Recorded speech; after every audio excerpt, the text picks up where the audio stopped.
Assalamualaikum warahmatullahi wabarakatuh. Perkenalkan, nama saya Alfareta Nurfitrani Renata dengan NIM 16111101128. Saya merupakan mahasiswi D4 Teknologi Laboratorium Medik Universitas Muhammadiyah Semarang. Di sini saya akan meresum tausiah online bersama Patelki Jawa Tengah dengan tema kunci tenang dalam bekerja di saat Ramadan dengan pembicara Bapak Mamduh Budiman.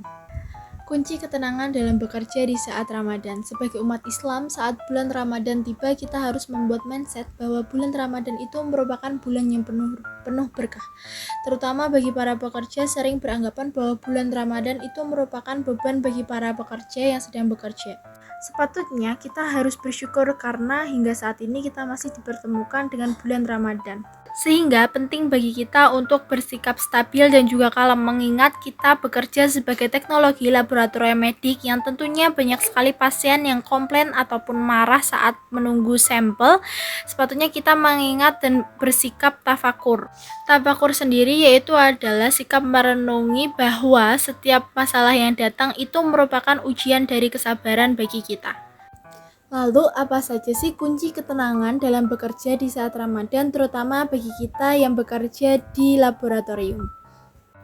Yang pertama yang dapat kita lakukan yaitu adalah menjaga kesabaran saat alal error dengan cara tawakal restart dan tafakur di tengah lapar dan haus pada bulan Ramadan. Seperti yang diterangkan pada Quran Surah Al-Baqarah ayat 155 yang artinya dan sungguh akan kami berikan cobaan kepadamu dengan sedikit ketakutan, kelaparan, kekurangan harta, jiwa dan buah-buahan dan berikanlah berita gembira kepada orang-orang yang sabar.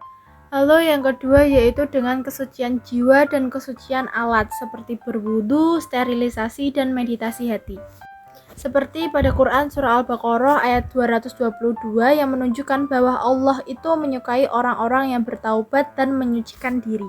Sebagai tenaga medis yang bekerja di laboratorium, diwajibkan kita itu harus menjaga kebersihan alat lab seperti menjaga kebersihan hati dari iri dan dengki.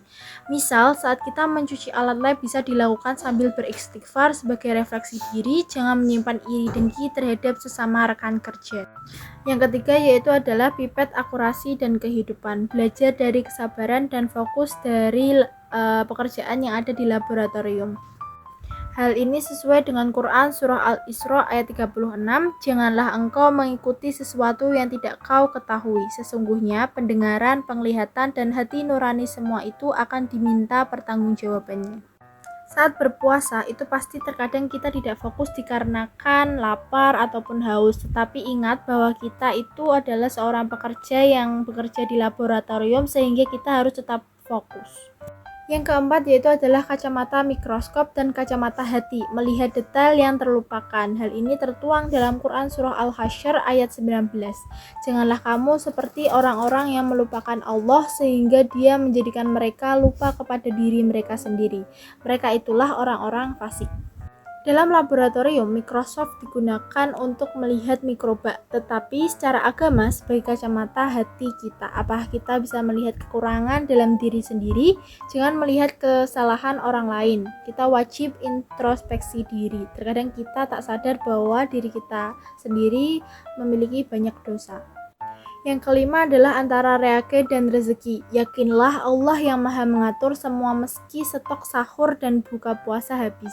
Tidak satupun hewan yang bergerak di atas bumi melainkan dijamin rezekinya oleh Allah. Dia mengetahui tempat kediamannya dan tempat penyimpanannya. Semua tertulis dalam kitab yang nyata Lauh Mahfuz. Itu tadi sedikit materi yang saya resum dari tausiah online bersama Patelki.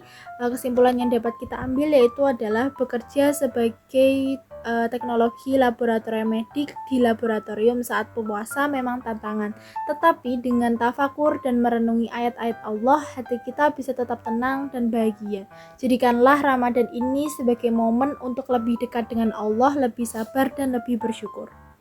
Sekian yang dapat saya sampaikan. Apabila ada salah kata, saya mohon maaf. Wabillahi taufik wal hidayah. Wassalamualaikum warahmatullahi wabarakatuh.